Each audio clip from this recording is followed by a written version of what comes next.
what happens on a daily basis. The alarming number of stress and anxiety in children is great concern worldwide. Well, we all agree to the fact that social media and digital media is the main reason behind the disorders in children, behavioral disorders in children. We also, as a parent, it's time to introspect as a parent and a teacher. What is our role in inculcating good habits in children, especially reading? Every teacher here, every DR here will vouch that this is the best advice that we have given to parents. And parents who have followed this advice have come back testifying the magic it has done on their children's life. So why do we actually read? Reading gives us some place to go when we have to stay right where we are. This quote certainly holds true, more so in uncertain times as we are facing in the current pandemic. The benefits of reading are undeniable. Right from taking us way back to the 15th and 16th century, to transporting us in time capsules to decades and centuries way ahead of the current time zone. Reading is the passport to all learning. So we have dedicated a special period called DEAR, which means D stands for drop, E for everything, A for and read. So what we do during this period is we drop everything that we do, whatever we might be doing, including the teachers, and we read. And you find books not only in the library, you will find books in the classroom, and every classroom has a reading corner. Children are free to read wherever they wish to. You will also be surprised, you will find children sitting on a tree or sitting on a swing and reading. His son is an avid reader, and he has done his part to develop this habit of reading. As parents, one of the things again that the Act brought out is we've been reading, one of us has been reading Samarth, a bedtime story, ever since he was young. And I think we've rarely missed that cadence. And then, he started building a vending machine, inspired by one of the books. The reason I bring that up is we used to think, Samarth was not very creative because maybe he spent more time with me when he was a baby, and I, relative to my wife, I'm not that creative. But I think what he suddenly found is now he became a tinkerer. He started building different kind of things, and that also helped him connect with his brother, because now his brother was his only customer during the pandemic, right? So whatever he had to build, he had to make sure that his brother was impressed with what he did. So, and then we had also kind of moved for a few months away into the hills, and there he started building a bird trap.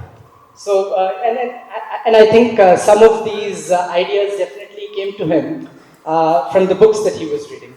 So, once he finished all of this, then he moved to Harry Potter, then he moved to Percy Jackson, and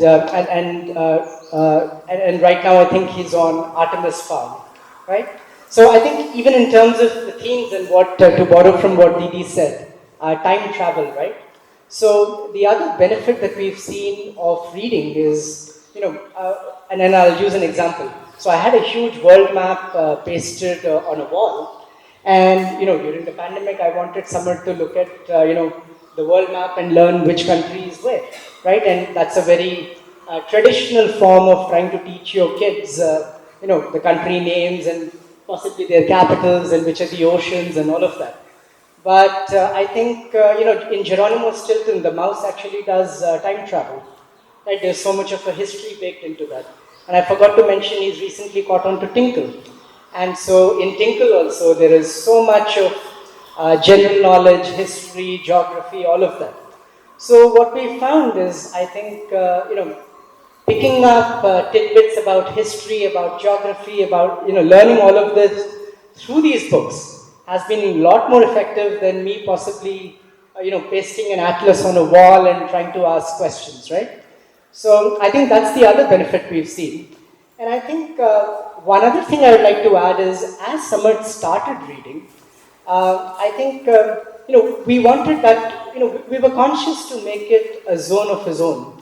So we were not going and checking if he understood every sentence that he read, right? Because at 7 or 8, if you're going to read through Harry Potter over, one book over 30 days, I'm pretty sure you would not understand all the vocabulary that's there in Harry Potter, right?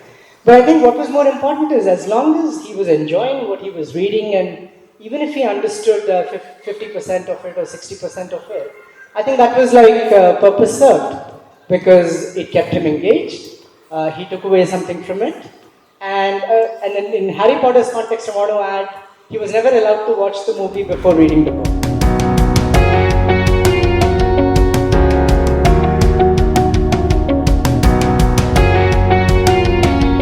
Books can make you happy, sad, jealous, loved, etc.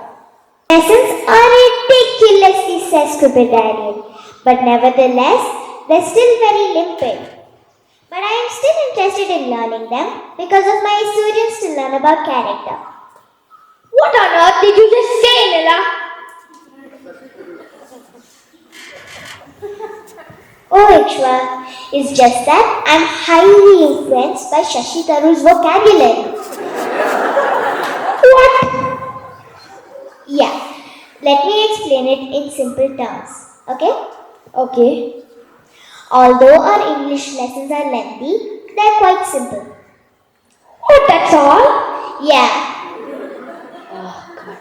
Also, when you have a book with you, being lonely will not be a bother. If you're a book lover, you're never really alone. You can always have a friend in the form of a book. Do any of you have any questions?